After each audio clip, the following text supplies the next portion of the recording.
Lalu kalau aku di sini menghubungkan ya, kalau titik P, kalau titik P ini berarti kan dia berkoordinat X, Y kan. Kalau titik P ini tak tarik garis ke bawah, berarti kan dia adalah C. Maka titik P ini, titik P, koordinatnya adalah C, F, C. Ini. Lalu kalau titik O ini tak tarik garis juga, tarik garis ke bawah, dia adalah C plus H. Di mana H ini adalah titik P yang tak tarik garis lurus yang simetris dan tegak lurus terhadap garis yang barusan ini, yang warna hitam ini. Warna apa yang berbeda? Pink juga, ungu juga, ya oranye aja wis, Persija. Nah, ini tegak lurus dan inilah H. Jarak antara C sini. H, panjang atau jarak.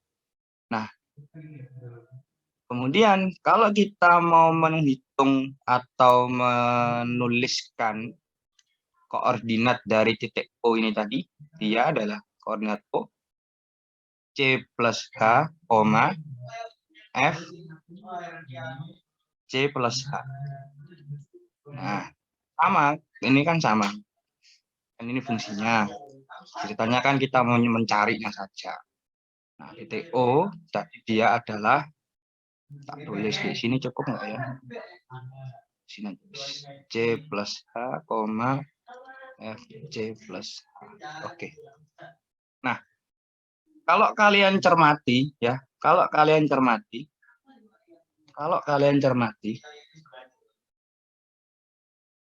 ini kan ada sebuah segitiga siku-siku di sini.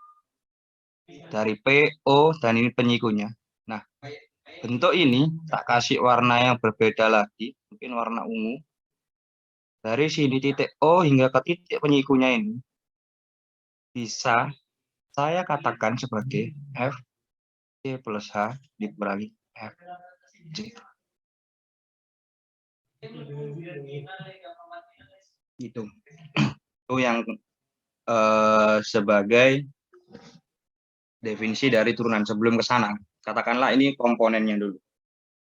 Nah, kemudian kalau kita mau mencari kemiringan dari sebuah garis PO ini, berapa sih kemiringannya PO ini? Kan tadi L tali busur itu. Berapa sih kemiringannya? Katakanlah dia adalah M sekan yang didefinisikan dahulu.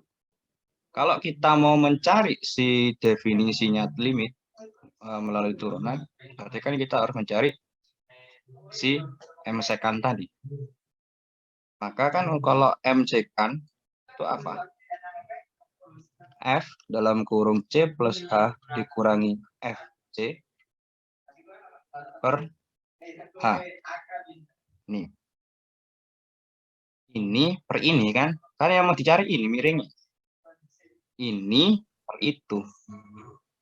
Nah, kemudian kalau si kita mau mencari perpanjangannya, bahasanya itu jika apa itu cek bahasanya tak perhalus saja biar nggak terlalu tinggi.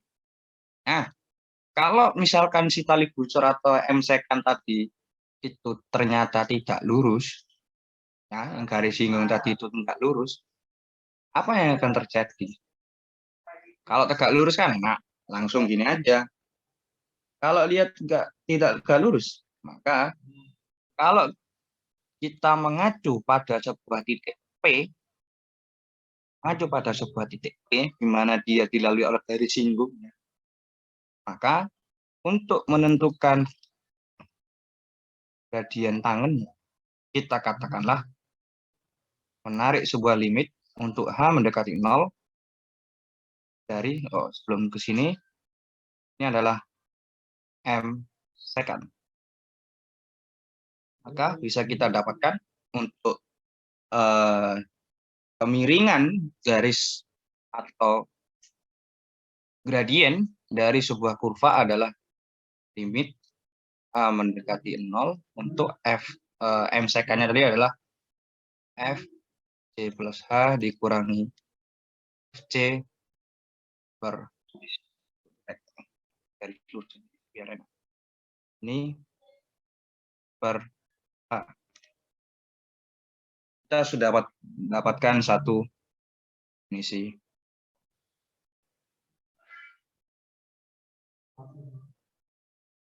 Dapat satu rumus. Oke. Sekarang penjelasan nggak akan lengkap kalau nggak ada contoh. Ibaratnya aku tanpa dia nggak akan lengkap. Ibaratnya sayur tanpa garam, rasanya pun akan lambat. Ibaratnya contoh soal, tidak ada penjelasan, tidak akan terlaksana. Oke. Kalau kita mau membuat sebuah contoh soal, ya, kita katakanlah mau membuat sebuah contoh soal di sini. Contoh soal dari ini definisi garis singgungnya dulu.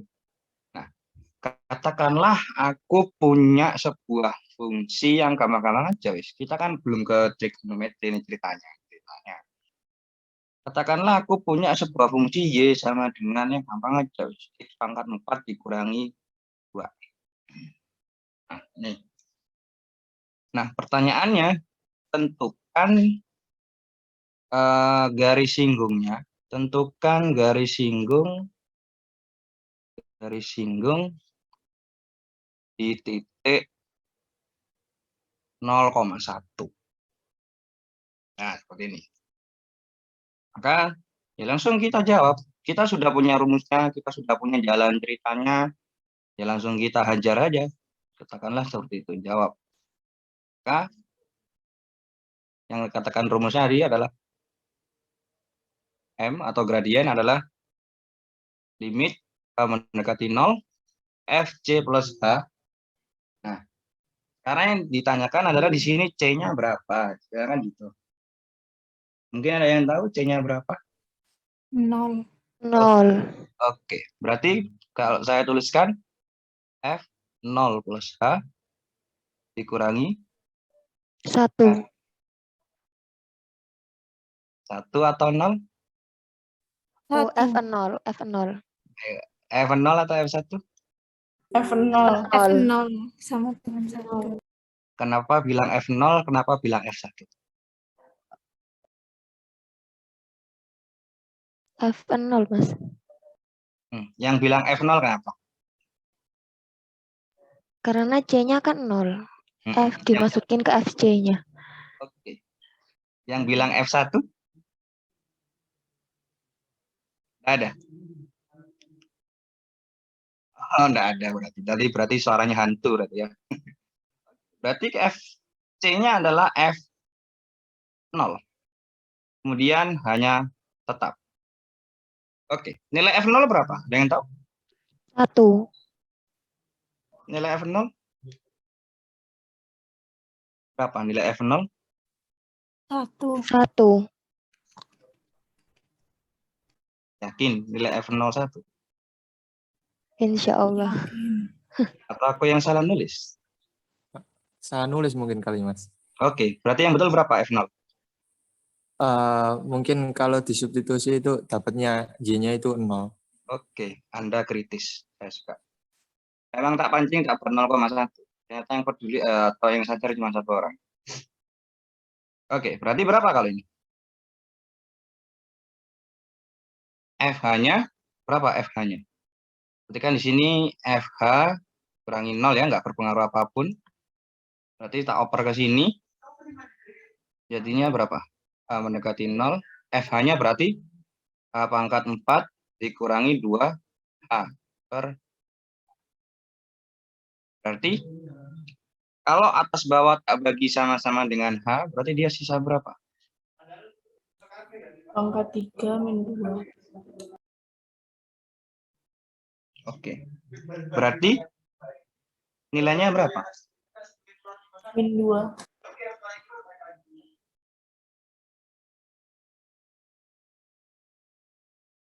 Ya udah. Ini nih. Inilah hasilnya. Kemiringannya adalah negatif 2. Atau kemiringan. Bahasanya adalah garis singgung. Kemiringannya dari garis singgung itu. Gampang ini masih gampang. Belum ke inti dari si turunan tadi. Nah, oke. Ada yang tanyakan dulu sebelum kita lanjut ke soal apa ya? Kalau yang ini tak rasa nggak terlalu susah ya. Kalau yang ini mungkin bisa langsung tak skip ke itu, kecepatan rata-rata. Sebenarnya sama sih, nggak terlalu sulit. Maksudnya itu rumus yang dipakai itu sama, ya rumus ini. Cuman bagaimana saat kita itu melihat si itu tadi, soalnya itu tadi, bagaimana kita menyikapi rumus-rumusnya, nggak terlalu sulit kalau itu. Oke, sebelum ke 3.2 ada yang mau ditanyakan dulu? Tanya, oh nggak apa-apa.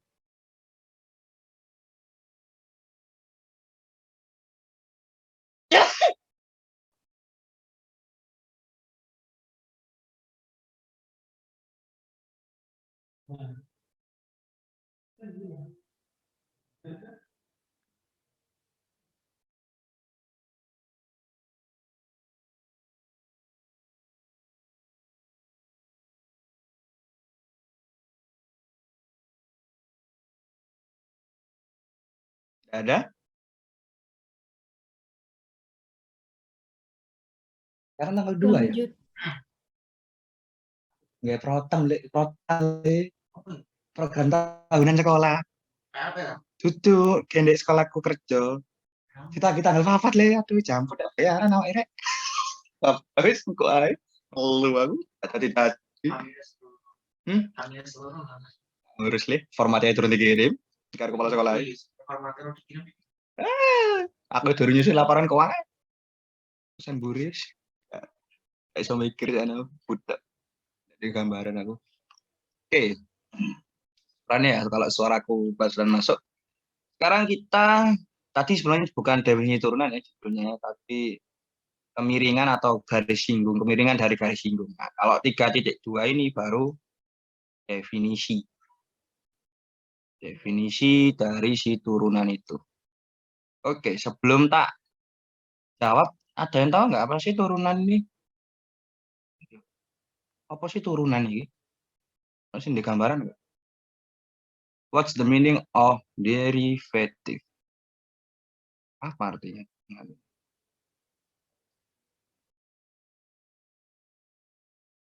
Anda ingat nggak turunan? Resikonya cukup banyak ini, 45.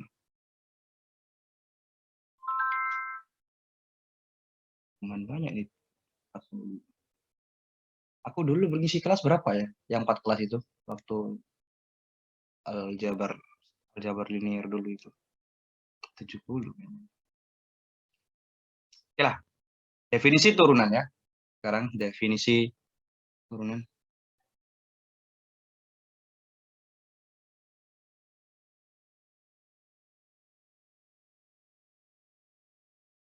Oke. Definisi turunan adalah kita nggak akan jauh-jauh dari yang dinamakan yang awal tadi ya. Yang dikatakanlah yang awal tadi kemiringan garis itu sebenarnya sama saja. Kita bergerak dari sebuah definisi ya. Kalau kita ingat definisi pada buku kalkulus ya, kalkulus Edwin J. Parcel edisi 5 jilid 1 halaman 115. Ingat saya di halaman 115 nih. Kalau kita berbicara tentang definisi ya, definisi adalah sebuah pernyataan yang keabsahannya atau keasliannya tidak perlu dibuktikan. Kecuali kalau dia berupa teorema. Kita beranjak dari sebuah definisi dari sebuah turunan Katakanlah turunan dari sebuah fungsi f. Turunan dari sebuah atau sembarang fungsi f ya, sembarang fungsi f adalah sebuah fungsi lain. Jadi fungsinya itu berbeda. Sebuah fungsi lain yang disimpulkan dengan f aksen atau f petik lah istilahnya. F aksen yang ini aku sambil ingat-ingat. Nah, yang nilainya itu kalau nggak salah ya, yang nilainya ada pada sembarang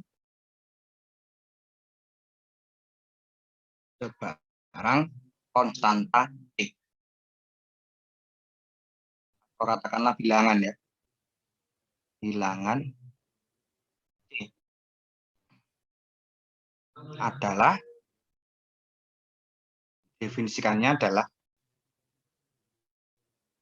tulis di mana ya, biar kelihatan bagus. Dan sini aja. F aksen C itu sama dengan, pakai warna merah. Biar jelas, merah.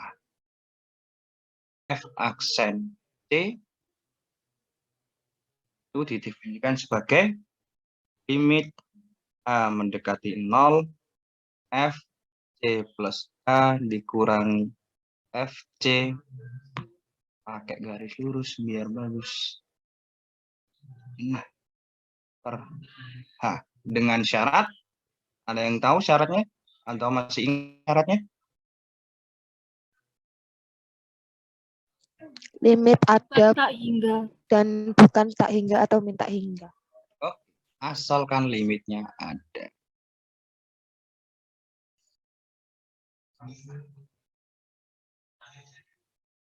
Ini definisi dari turunan. Nah, kemudian tak ingatkan kembali. Kalkulus akan kalian tempuh selama 3 semester. Semester 1, semester 2, semester 3. Kalkulus diferensial adalah syarat untuk menempuh mata kuliah kalkulus integral. Kalkulus integral adalah syarat untuk menempuh mata kuliah kalkulus multivariabel. Dan materi limit adalah syarat utama Anda dikatakan lolos dari mata kuliah kalkulus. Kalau materi limit saja Anda tidak bisa, saya pastikan sampai kalkulus multivariabel pun kalian akan kesusahan. Saya jamin. Berapa persen Anda minta sudah. Karena limit adalah fondasi utamanya kalkulus. Anda nggak bisa ngerjakan turunan atau nggak kenal sama definisi turunan kalau nggak kenal dulu sama limit. Semua berangkat dari limit. Jadi, saya tegaskan lagi, kalau limit Anda belum, istilahnya belum hijau lah istilahnya, belum matang, saya harap nanti setelah UAS, Aldif, jadi nanti di kalkulus integral, kalau dosennya ketemu Bu Arika, yang notabene kalau ngajarin yang super cepat kayak kereta ekspres, kalian nggak bakal ngangong-ngangong, apalagi nanti kalkulus variabel yang ngajar Pak Didi, aduh, nggak karu-karuan. Jadi harapannya kalian nggak akan ngulang di materi kalkulus, karena kalkulus multivariabel sudah membunuh 32 cutting angkatan 8. Ulang kembali. Oke, itu hanya sekedar cerita ya, dan saya tidak ada niatan untuk nakut-nakuti, hanya sekedar cerita. Oke. Kemudian kalau memang limit ini dikatakan ada ya, kan katanya kan syaratnya limitnya harus ada. Berarti kan kita nggak boleh di ghosting lah istilahnya, nggak boleh di ghosting. Maka dikatakanlah bahwa si fungsi f ini akan terdiferensialkan atau bahasa Jawanya itu dimudunkan, kalau bahasa Indonesianya itu terturunkan pada konstanta C, ya. Jadi kalau Anda punya sebuah fungsi tadi yang tak gambarkan kurvanya cantik sekali itu, ya. Nah, itu kalau dia sebuah fungsinya itu mampu terdiferensialkan di sebuah titik T misalnya. Nah, itu disebut dengan pendiferensialan. Jadi proses Anda menurunkan sebuah fungsi terhadap suatu titik atau persentase bilangan T itu disebut dengan pendiferensialan. Nah, pada bagian ini adalah inti atau istilahnya rohnya dari materi kalkulus diferensial. Jadi inti pokok mata kuliah kalkulus diferensial ada di sini. Istilahnya kalau kalkulus diferensial adalah sebuah bumi, maka materi turunan atau definisi turunan awalnya adalah inti bumi. Jadi inilah roh sesungguhnya materi atau mata kuliah kalkulus diferensial. Oke, kemudian lagi-lagi kalau kita sudah berbicara definisi, pasti kita harus membicarakan sebuah contoh. Kalau kita membicarakan seorang istri, maka kita harus membicarakan sang suami. Oke, aku punya contoh. Kalau aku punya fx ini sama dengan, kita pakai fungsi yang mudah-mudah saja ya, kita pakai fungsi yang gampang-gampang saja. 13x² dikurangi x ditambah 1. Tentukan f aksen akar 3. Oke, berarti kalau seperti ini penyelesaiannya adalah kita menggunakan rumus yang sudah kita peroleh dari definisi. Warna apa nak yuk? Oke.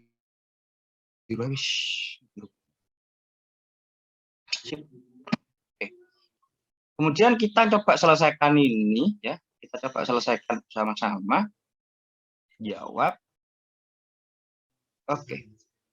Kita mau mencari f aksen x. Katakanlah kita mau mencari f aksen x-nya dulu biar mudah. F aksen x tadi kita definisikan atau kita dapatkan. Oke, wis. Dari begitu mungkin bingung. Kita langsung ke f x aksennya saja wis. Aksen akar 3. Nah, langsung gini wis. Berarti kalau gini bagaimana? Limit. Oke, saya tanya dulu, yang bertindak sebagai C mana? Yang bertindak sebagai C? Akar 3. Oke, akar 3. Tambah H dikurangi F akar 3. F akar 3 nilainya berapa?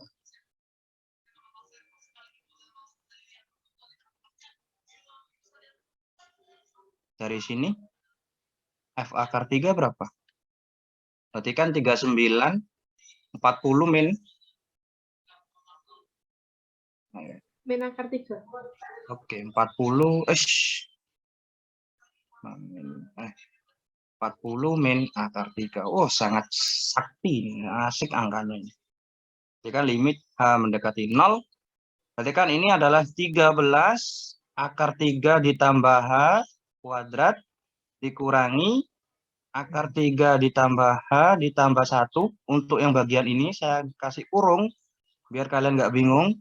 Dikurangi, ini hasilnya berapa? Untuk F akar 3 tadi adalah 40 dikurangi akar 3. Jangan lupa dikasih tanda kurung ya biar nggak terlewat plus minusnya. Karena itu adalah sebuah virus yang menghancurkan nilai kita. Oke, saya pindah ke sini. Berarti kalau dari sini penjabarannya bagaimana? Berarti ini 13. Berarti kan dia adalah H kuadrat ditambah 2 akar 3H ditambah 3. Lalu di sini ada akar negatif 3. Negatif akar 3 dikurangi H ditambah 1 dikurangi 40 ditambah akar 3. Oke, selesai habis.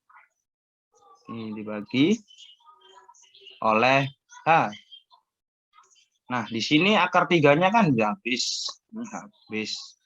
Ini habis. Berarti kita dapatkan apa di sini?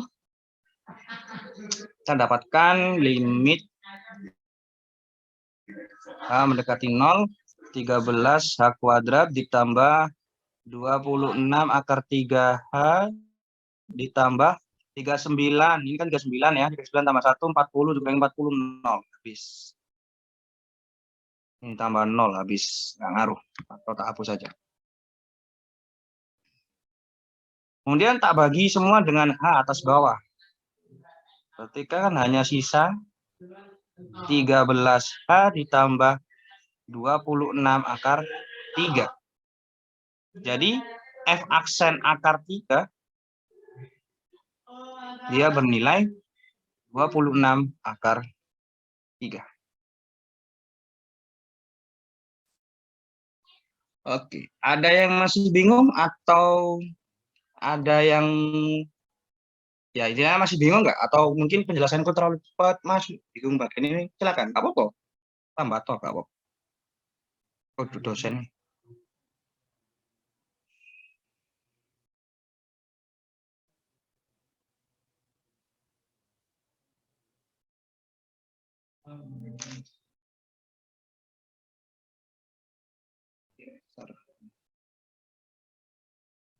Dari situ tuh cekut. Luwe campur. Aku terumangan oleh juga. Iya leh. Kita suara tapi tapi tidak mangan sedino. Aduh, goblok.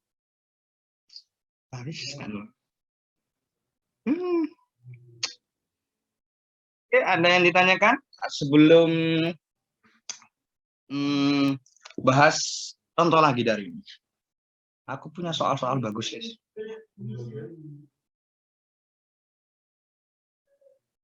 Ini kan ceritanya kita mencari turunannya saja kan belum mengerjakan soal turunannya.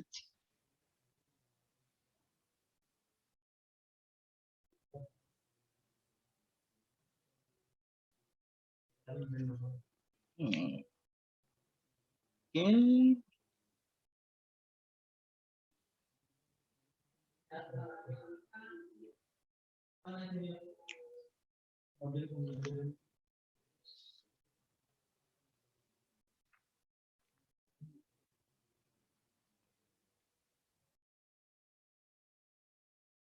Oke, kalau nggak ada, saya lanjut ke contoh yang lain.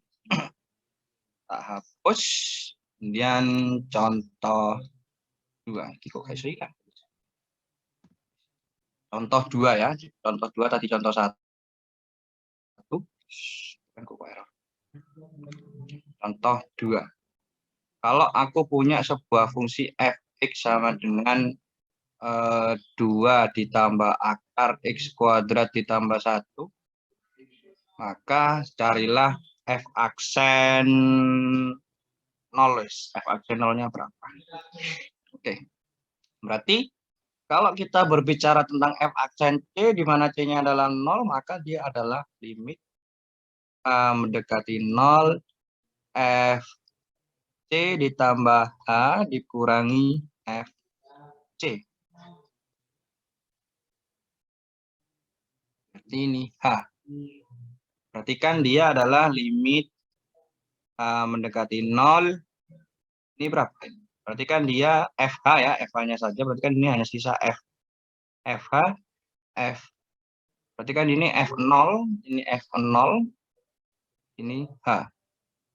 Maka yang di sini limit H mendekati 0, FH-nya adalah berapa FH-nya? Berarti kan dia adalah 2 ditambah akar kuadrat ditambah 1. F0-nya adalah 3 per H. Oke.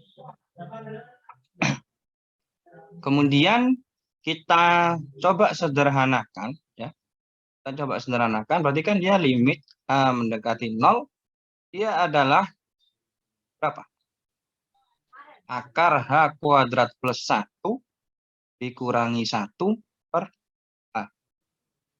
Dari sini kita harus melakukan kali kawan.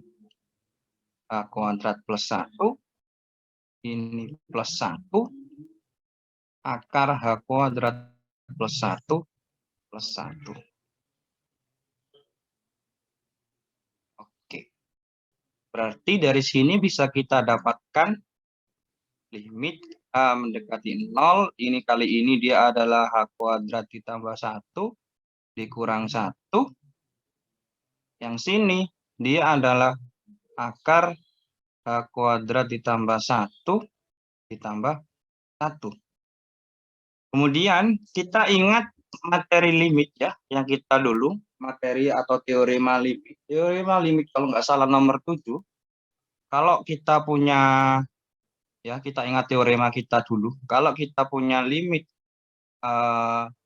X mendekati sebuah C, Fx per Gx, maka dia berlaku limit X mendekati C Fx per limit X mendekati C Gx.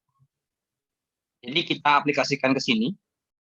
Perhatikan kalau kita menghitung yang atas, limit H mendekati 0, berarti kan dia 0. Berarti kan ini sama ini kan habis ya. Ini 1 sama negatif 1 habis. Ini habis. Kemudian Mas, yang bawah itu nggak ada hanya, ta? Bentar. Oh ya ada ya, harusnya ada ya. Iya, H dikali H. Ini. Iya. Oke, sip. Terima kasih koreksinya. Berarti ini limit H mendekati 0. Yang atas hanya sisa H kuadrat. Kemudian yang bawah sisa H. Ini H kuadrat ditambah 1. Ini plus 1. Oke. Atas bawah tak bagi dengan H semuanya. Berarti hanya sisa limit H mendekati 0. Ini H. Yang bawahnya habis, tinggal H kuadrat plus 1 plus 1. Kemudian kita aplikasikan teorema ini nomor 8 kalau nggak salah ini. Nomor 8 ke sini. Jadi kita dapatkan limit H mendekati 0 yang atas berarti kan dia 0. Yang bawah kan dia akar 0 ditambah 1 tambah 1. Maka untuk F aksen 0 dia ketemu 1.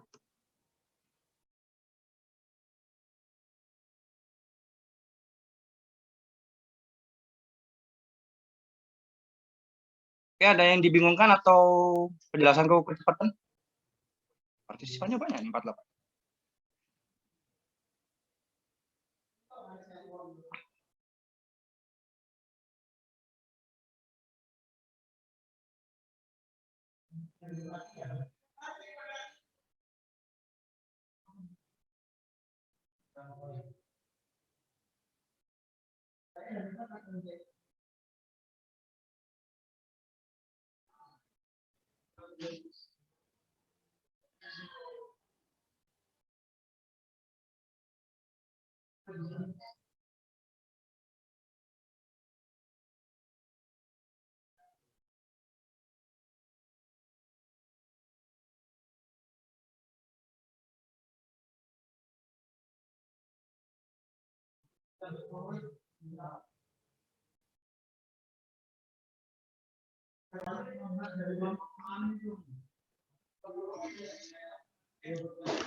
Oke, Mas, nggak ada. Nah, silakan.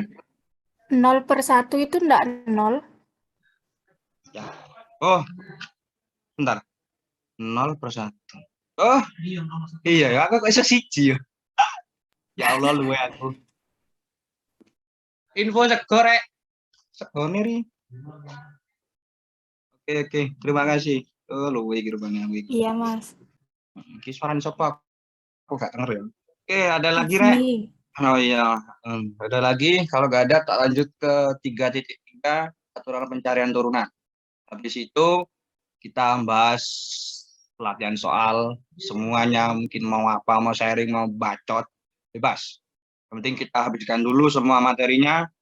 Kita harus paham 3 subbab ini. Kalau sudah bebas, kalian mau ngapain, mau sleep call, mau push rank, mau nonton drakor, mau rokokan, karepmu aku gak peduli. Kalongi bayaranku. Oke, Anda yang ditanyakan lagi atau mungkin mau request Mas mau bahas soal ini silakan. Gak apa-apa. Gak usah sungkan, gak usah takut, gak usah wedi. Aku ndak nyakot kok. Silakan. Terutama yang baru-baru join sama kelasku ya, ini karena di sini aku lihat banyak nama-nama baru ya ini ya. Nama-nama baru ya. Kalau Afni, Siti Holifa ini sudah wajah-wajah lama ini. Tiap aku kelas pasti ikut. Galuh ini, terus apa lagi di sini? Wajah-wajah lama ini. Terus ada siapa ini? Si Lailatul Hikama ini juga wajah-wajah lama. Hampir tiap minggu ketemu. Nah, ini Mario ini Presidium ya. Ayo semangat ya Presidium.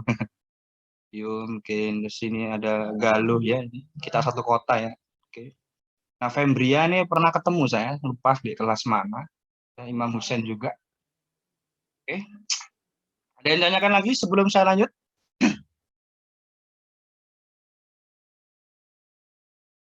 Kalau nggak ada, saya akan lanjut saja. Biar kita agak lama nanti di pembahasan soal ya.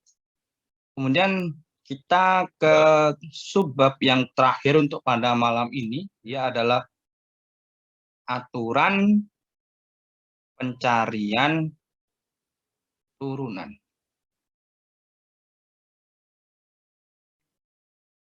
Tidak hanya dalam mencari pacar, mencari turunan pun juga ada aturannya.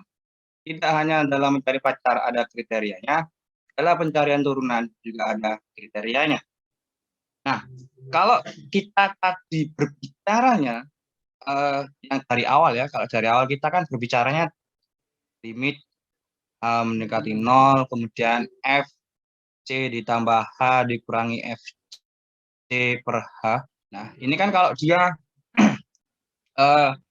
mengarah ke sebuah F aksen T. Nah, ini kalau aku hanya mau mencari turunannya saja,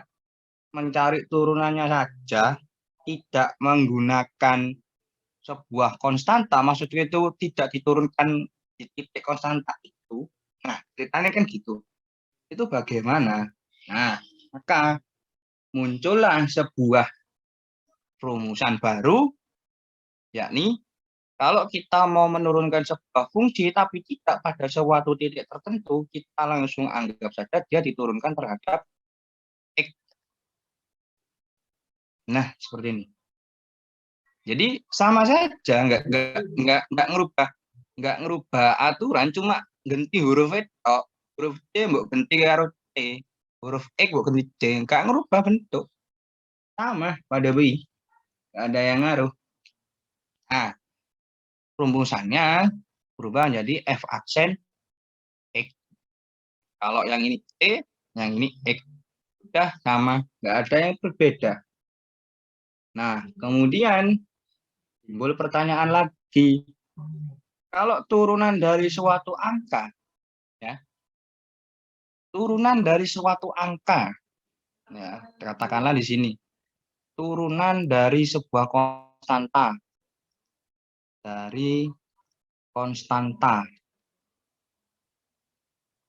Turunan dari konstanta itu bagaimana, kan gitu. Ya, berarti kan katakanlah fx ini adalah sebuah konstanta k. Mau C, mau K, bebas. Pakai K aja. K, konstanta, pakai K. Berarti kalau aku mau mencari F aksennya bagaimana? F aksen X sama dengan limit H mendekati 0, Fx plus H. Kita pakai rumus yang Fx, karena dia diturunkan terhadap X, bukan terhadap sebuah konstanta. Berarti kan dia bagaimana?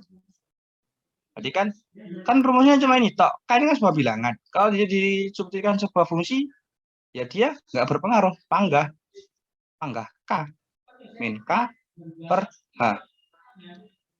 K min K 0. Hasilnya 0. Hasilnya 0. Jadi kita dapatkan sebuah teorema baru. Ya. Sebuah teorema baru. Atau katakanlah sebuah teorema A. Teorema A aja, A, B, C, D. Terus di sini kita dapatkanlah sebuah teorema A. Teorema A. Ya, teorema A bahwa jika Fx sama dengan K, dengan K ini adalah sebuah konstanta,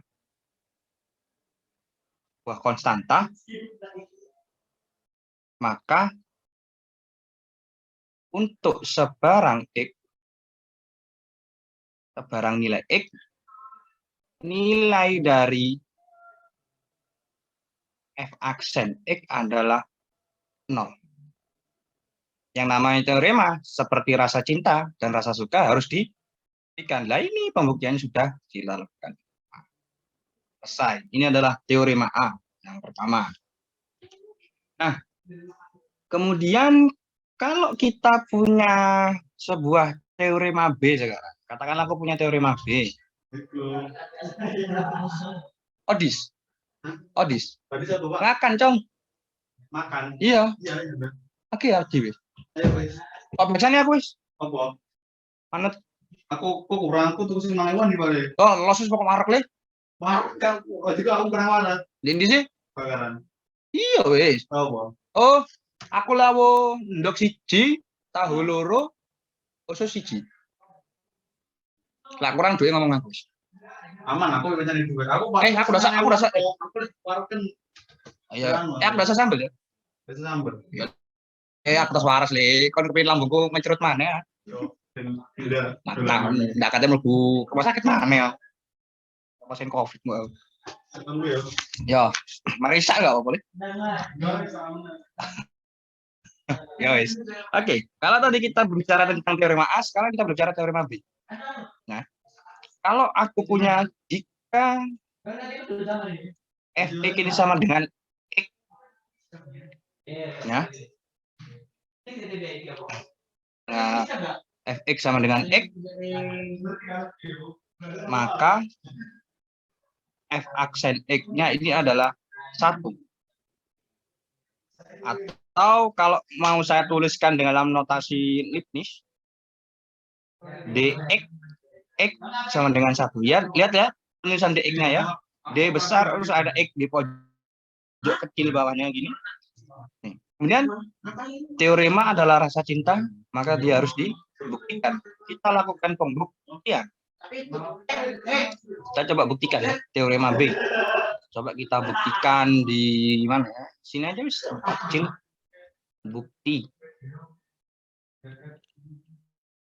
Kalau Fx sama dengan X, berarti F aksen X-nya adalah limit X mendekati 0.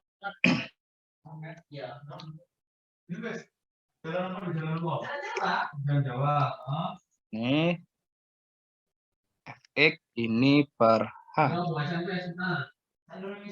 Perhatikan ini kalau kita lihat limit mendekati 0, berarti kan ini X plus H. Ini X, ini per H. Perhatikan sama-sama, X-nya habis, tinggal H-nya saja kita coret 1.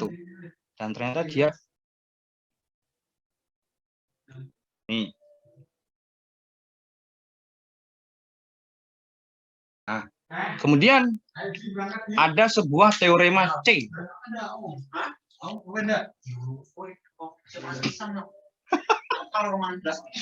Kalau di rumah kelas malah isu. Urus sarapan aku. Aku mang mari kelas Prof mang lo langsung budal. Iya, ngaku tak tinggal rapat kan mang pas Baindo. Digolek Kang mang. Iya tak dari Nana Sofia mang. Aman. Iya le Prof le. Oke, ini tak rasa teorema A, teorema B nggak bakal dipusingkan ya kalau menurut saya pribadi. Kalau di teorema C, ini aku yakin.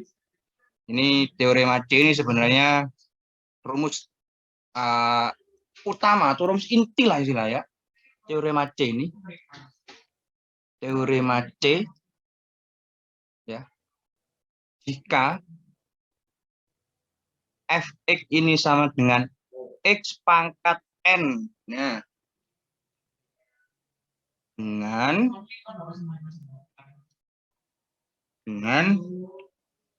N ini anggota bilangan bulat positif, maka F aksen X ini adalah NX N-1. Kelihatan. N dikali X pangkat N-1. Oke, lagi-lagi namanya teorema seperti rasa cinta harus buktikan. Kita buktikan sekarang. Bukti. Kita hanya bermain 3 teorema saja. Karena kalau menurut pribadi, sampai teorema F pun kalau tak jabarkan satu-satu kalian bakal boring. Jadi tak cukup sedikit ini aja. Buktinya F aksen tadi rumusnya adalah limit H mendekati 0, Fx plus H, kemudian ini dikurangi Fx per H. Oke. Berarti kalau seperti ini, Fx-nya atau Fx-nya dia berubah menjadi, ada yang tahu nggak? Sebelum tak tulis ini, dia berubah jadi apa di sini? Misalnya, kalau diketahui Fx-nya ini. Ada yang tahu nggak? Berarti kan dia berubah jadi X plus H pangkat N. Yang ini dia berubah jadi, tak berubah, ya X pangkat N per H. Nah, kemudian ada bentuk ini yang kita harus mengarahkan ke binomial Newton. Ya, binomial Newton. Jadi, yang dinamakan binomial Newton itu penjabaran dari sebuah fungsi berpangkat. Atau istilahnya segitiga Pascal lah, kalau menggampangkannya. Itu segitiga Pascal. Nah, segitiga Pascal mungkin bukan hal yang tabu ya bagi kita semuanya. Segitiga Pascal kita sudah dapatkan waktu SD, kelas 4 saja sudah ada. 1, 1, 2, 1, 1, 3, 3, 1, 1, 4, 6, 4, 1, 1, 5, 10, 10, 5, dan 1, dan seterusnya. Nih, karena kita menggunakan pangkat ke N, berarti kan kita nggak bisa menggunakan segitiga Pascal. Maka kita gunakanlah penjabaran dari binomial Newton. Kita menggunakan binomial Newton. Tingkat binom Newton. Maka penjabarannya, kalau aku punya sebuah fungsi A plus B dipangkatkan dengan N, di mana N adalah anggota dari bilangan bulat positif, maka untuk penjabarannya adalah cukup panjang ya sebenarnya. A pangkat N ditambah N dikali A N-1. Ini ada, kalau nggak salah ada B-nya, terus di sini ditambah. Kemudian di sini ada N dikali N-1 per 2. Kemudian di sini ada A N-2. Di sini B kuadrat ditambah seterusnya. Ditambah seterusnya lagi sampai garuh. Sampai ke N, sampai dia N-nya itu minta berapa. Sampai minta berapa. Di sini ditambah N AB N-1 ditambah B pangkat N. Ini adalah penjabarannya. Oke. Sekarang kita balik ke sini. Jadi kalau penjabarannya dari X plus A pangkat N, berarti kan sama saja seperti ini. Cuman dia beda variabel. Berarti kan dia sama saja dengan X pangkat N, kemudian ditambah dengan X pangkat N-1, dikalikan dengan H, ditambah dengan N-1, kemudian ini dibagi dengan 2. Ini A-nya tadi adalah X N-2, H pangkat 2, ditambah seterusnya hingga berapa N ya kalau nggak salah. NX H N-1 ditambah H pangkat N. Nah, XN-nya itu ketemu. X pangkat N. Oh, macet doang ya. Oke, ini kecil H. Kita bikin T. Terus di mana? Kita bikin T. Lagi. Berarti kalau ini tak sederhanakan, ya. Kalau ini tak sederhanakan, dia kan ada limit H mendekati 0. Berarti kan dia hanya sisa, ini harusnya ada hanya di sini ya. Iya, ada hanya di sini. Oh, sik. Iki kalau dicoret gak podo iki. Nah, iki gak podo. Nah, ini ono hai, ini ono hai. Oke, gak podo. Berarti ini sisanya adalah, ini hanya tak keluarkan ya. Jadi kan ini sisa nx n-1 ditambah n-1 per 2 x n-2 h.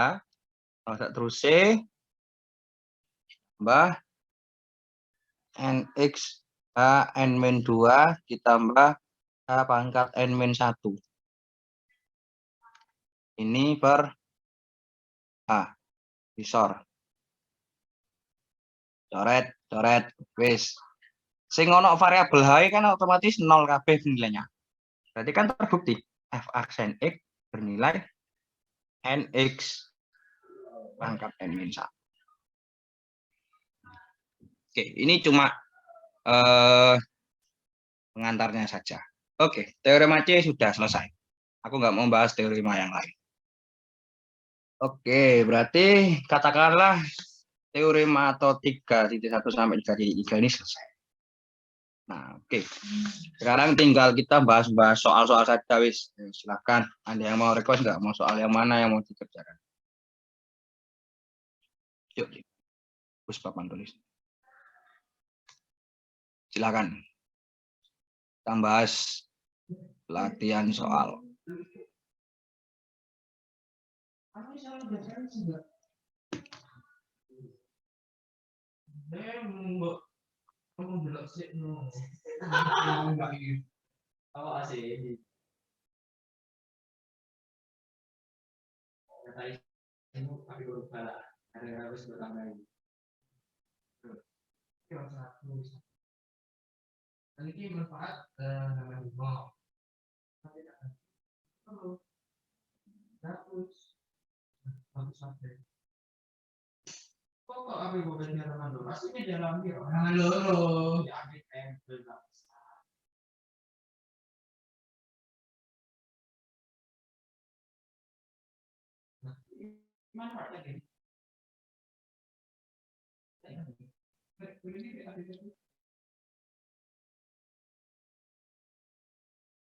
Silakan yang punya soal-soal,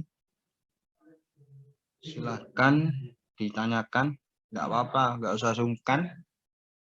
Ini materinya buat kalian sendiri, ceritanya atau temanya dari kalian, untuk kalian, dan ya untuk kalian, guys.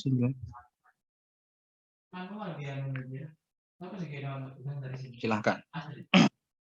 Jadi materinya ini tak rekam, terus tak upload ke YouTube-ku, kalian sinau, materinya toko kon dhewe, soal latihan itu toko kon dhewe. Yang pelajari ya kamu sendiri. Jadi usahakan kalian aktif, biar kalian waktu ujian nggak ngangong-ngangong, contek-contekan nggak masalah. Tapi ya lah kerjaan kak memungkinkan nyontek, apakah kalian akan tetap bergantung pada teman Anda? Misalnya gitu. Oke, silahkan. Ada yang mau ditanyakan dari contoh-contoh soal yang di buku Parsel mungkin? Atau kalian punya buku yang lain seperti saya ya? Kalau kalkulus mungkin, kalau saya ada 9 buku kalkulus. Kalau mungkin kalian punya yang variasi lain bisa ditanyakan contoh soal. Silahkan.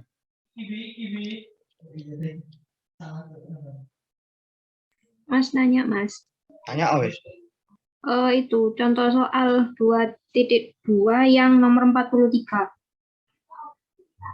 Grafik tapi itu. Grafik. Kenapa dengan grafik? Bingung kalau nyari disuruh gambar turunan diketahui grafiknya gitu. Terus yang ditanyakan apa? Disuruh menggambar grafik turunan pertama. Oh, gini. Maksudmu gini. Diketahui sebuah grafik bentuk kayak gitu, terus disuruh turunannya gimana gitu, modeling entah untuk itu. Iya. Oke. Gampang sih sebenarnya. Enggak. Ini kalau aku dulu pribadi sama Pak Abid Swito dikasih triknya. Jadi kalian nggak usah nyari ini fungsi apa itu? Fungsi awalnya itu gimana? Katakanlah itu ya, katakanlah aku punya sebuah fx sama dengan ya y gini wes ya. Ini. Nah, aku punya sebuah fx-nya ini tak definisikan sebagai gini bentuknya. Gini wes, daru aku ini pokok fx. Nah, aku mau mencari f aksennya, bentuk turunannya. Nah, ini gimana? Ya udah, perlu dicatat ya bahwa turunan dari sebuah fungsi kuadrat dia adalah sebuah fungsi linier. Berarti kan dia berupa garis lurus. Oke, berarti kalau bentuknya kayak gini, berarti turunannya berbentuknya kayak gimana? Kira-kira berupa apa kira-kira? Berupa sebuah garis lurus. Ya udah, kalian mau gambarnya bebas, mau gambarnya gini, mau gambarnya gini, ya mau gambarnya gini. Oh, kalau gini nggak boleh, nggak boleh. Karena kenapa? Kalau gambarnya gitu berarti kan dia eh, nilai y sama dengan, bukan x sama dengan. Berarti kan oh maaf, terbalik. Berarti kan gambarnya bisa gini, bisa miring gini juga, bisa miring ke sana. Jadi gambarnya atau jawabannya itu nggak hanya satu. Ya namanya aja fungsi awalnya saja nggak diketahui. Ya, bagaimana tentang turunannya, bentuknya, kan seperti itu. Nah, kalau aku punya sebuah fungsi pangkat 3, ya, perlu diketahui bentuk fungsi pangkat 3 kan gini. Naik ke sini, ini turun, dan ini turun lagi. Nah, seperti ini. Berarti kan dia turunannya adalah bentuknya bagaimana? Kalau ini y sama dengan fx, ini adalah polinom ya, ini polinom pangkat berderajat 3. Maka kan dia turunannya atau y aksennya berarti kan dia an pangkat 2. Misalnya kan gitu. Berarti kan gini, dia jadi gini. Nggak perlu ditanya sudah posisinya di mana. Yang penting dia jadi sebuah fungsi kuadrat. Mau Anda gambarnya di pucuk Gunung Semeru, mau di sini, mau di situ, boleh, bebas. Karena kan kita nggak tahu bentuk awalnya gimana, fungsi awalnya gimana. Kalau fungsi x pangkat 4, dia turun di sini, sini. Katakanlah ini y sama dengan fx. Berarti kan kalau sebuah polinom pangkat 4, berarti dia turunannya pangkat 3.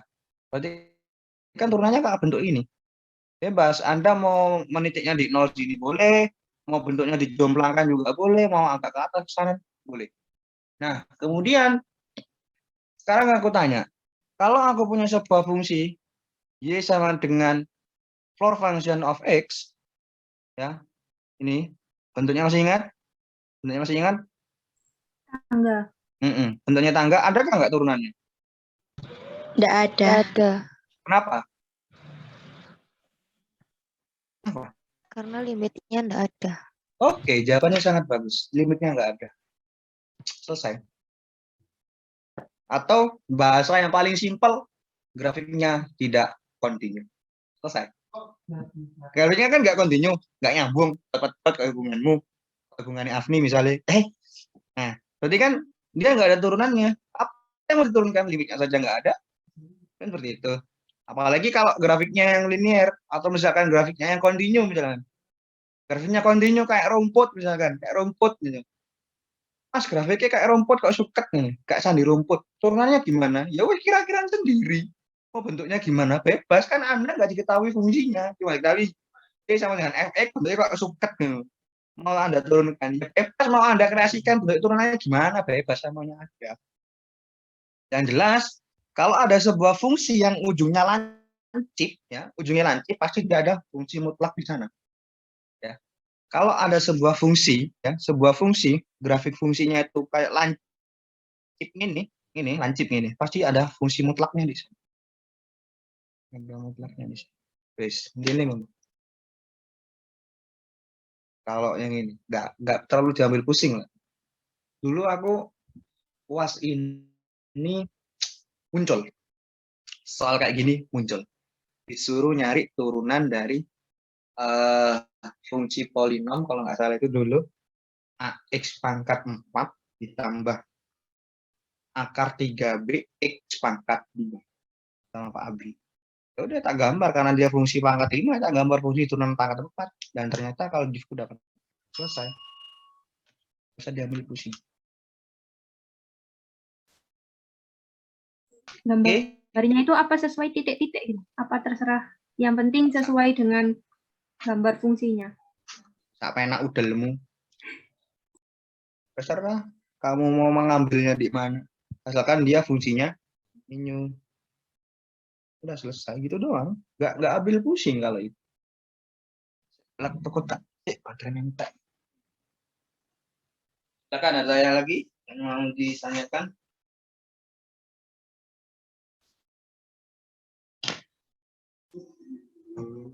Aku senang sekali.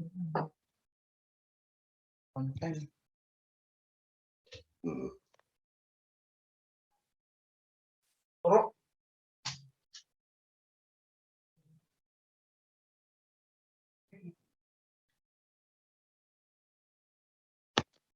Ada yang ditanyakan lagi? Kalau nggak ada, aku yang tanya loh.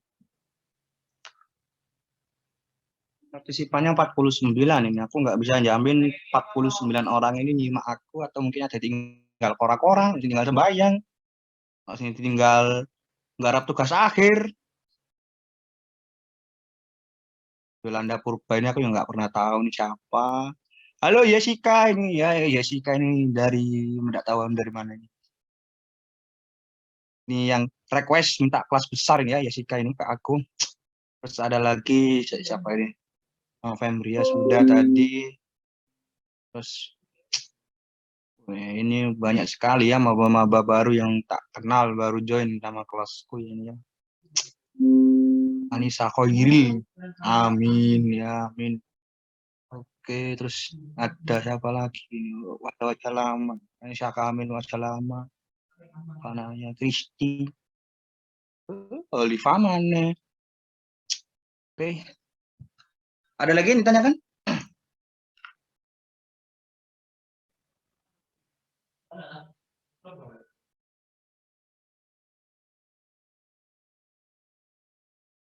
Kalau aman piro? 10.000 masuk. Harga ceramah di kantong. Kalau nggak ada, bisa saya akhiri? Atau masih lanjut lagi? Tak tanyakan dulu.